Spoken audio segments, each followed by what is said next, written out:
If you want to strike terror in the hearts of singles everywhere, just mention two little words: blind date. Does it have to be this way? Here at the Science People, I was curious about blind dates.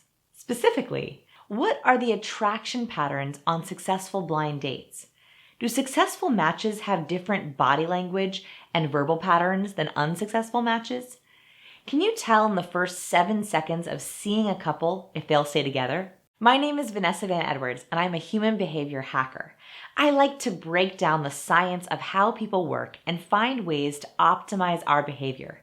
To answer these blind date questions, my research team and I went to the ultimate blind dating source. You guessed it, the ridiculous TV show Blind Date.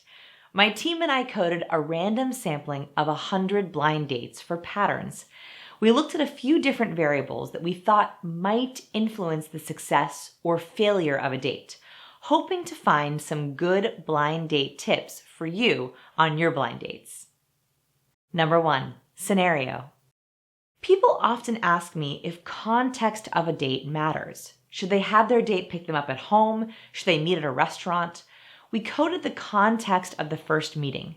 Does the couple meet in a home, on the street, or on a location? We wanted to know if it matters where a first impression takes place. Number 2, body language. Body language is incredibly important for first impressions, attraction, and romance. One of the body language variables we looked at was power body language in the first 7 seconds of the couples seeing each other. Confidence non-verbally is shown with a few different cues that we coded on a scale of 1 to 5.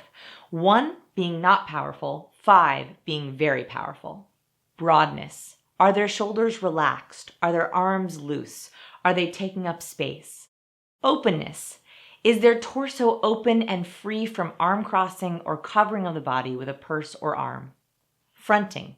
Are they angling their toes, torso, and head towards the other person? Visible hands. Are the hands hidden in pockets, behind the back, or under a purse? We wanted to know if power body language cues would make the date go better or worse. We coded both men and women for all 4 of those cues. Number 3, the smile. One of the most common pieces of advice singles hear is to smile more. We wanted to put this to the test. Does smiling really matter in the first 7 seconds of couples seeing each other? We rated both the men and women on their smile. Did they smile at all? How big and authentic was their smile? This was a hard one to code because sometimes we couldn't see their full face, but we were able to guess as best as we could. We also made a special note if one of the singles laughed or giggled in the first few seconds. You know a giggle when you see one. Women were especially guilty of the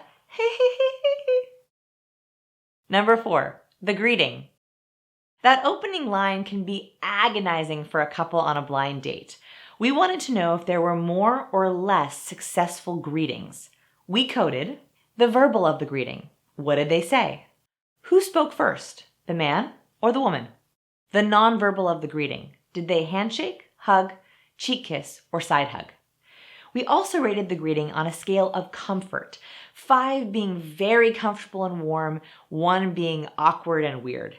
This rating, like the others, were up to our coder's discretion, but gave us an interesting way to look at the greeting holistically. We also made a special note if a single did or said something really unique in the first few seconds. For example, in one episode, a single named Warren starts his first impression with an apology for the construction going on nearby. We thought this was an interesting approach to an opening line. Number 5, attraction body language. There are specific nonverbal signs of attraction. We wanted to know if there are instant signals of attraction at the start of a blind date, and if this would correlate to a more successful date overall. We looked for the eyebrow raise. Do they raise both of their eyebrows at any point during the first 7 seconds? This is a sign of engagement. The lean. Are they leaning in towards the other person? This is a sign of comfort. Touches.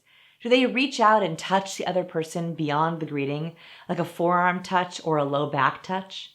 Typically, the more someone touches, the higher the level of attraction. The head tilt. Do either of them tilt their head? This is a sign of curiosity. Self-touch.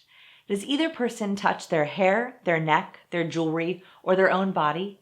Self-touch can be a sign of either attraction or nervousness. Number 6, gut guess. Just for fun, we also had our coders guess if the date would go well based on their gut instinct. The coders began by watching only the first few seconds of the date and coding them. We wondered if they could accurately guess if a date would go well or not based just on instinct. Number 7, the result. Of course, we also coded the result of the date. Did it end in success or failure? There were a few different types of results. Mutual refusal. Both singles did not like each other. Male refusal. If the male did not like the female. Female refusal. If the female did not like the male. Neutral. Rarely a date would end ambiguously with neither person committing, but we did have it as a coding option. Success. Both singles are happy with the date. Kiss. Did the date end in a kiss? After doing all of this coding, thank you to the Science People team, we dove deep into the data. Here's what we found and some takeaways to make your next blind date amazing. 1. Instinct. Our coders guessed 56% correctly based on their gut first impressions, only slightly better than chance. Blind date tip. We might not be as good at guessing as we thought. You have to give someone a chance before making a decision. 2. First impressions. Some of the dates with the most positive starts, lots of attraction body language, power body language, and high ratings did not end well. However, if the first impression was bad, the date was almost certainly likely to end poorly. Blind date tip. A good first impression isn't everything, but a bad one can be detrimental. 3. Who should speak first? In 59% of the dates, the males spoke up first, and this tended to work best. Blind date tip. Men should take the initiative on the greeting to make the female feel welcomed. 4. Verbally. The most common greeting for the successful dates was simple. Hey, how are you? I'm. In fact, the weirder the greeting, the worse the chances were of the date going well. Blind date tip. There is so much happening in the first few seconds of meeting someone. Don't overwhelm them with a crazy greeting. Keep it simple. 5. Non-verbally. The nonverbals that correlated with the highest success rate were leans, touches, and head tilts. The more of these nonverbals we observed for both men and women, the higher likelihood the date would end in mutual success. For example, 79% of potential dates had at least one lean in the first 7 seconds.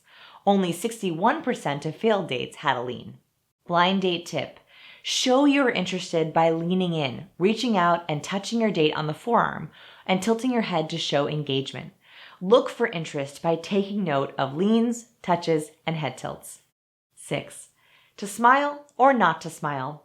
Generally, the females smiled more than the males, and this worked. A female smile was more statistically significant than a male smile. Blind date tip. If you're a woman and excited to be on a date, show it with a genuine smile. Overall, we were happy to find that most of the general body language rules held up on blind dates. The more interested you are in someone, the more attractive body language you show. The more confident our body language, the more attractive we become. And the good news, first impressions matter, but they aren't everything. Give people a chance and they might surprise you.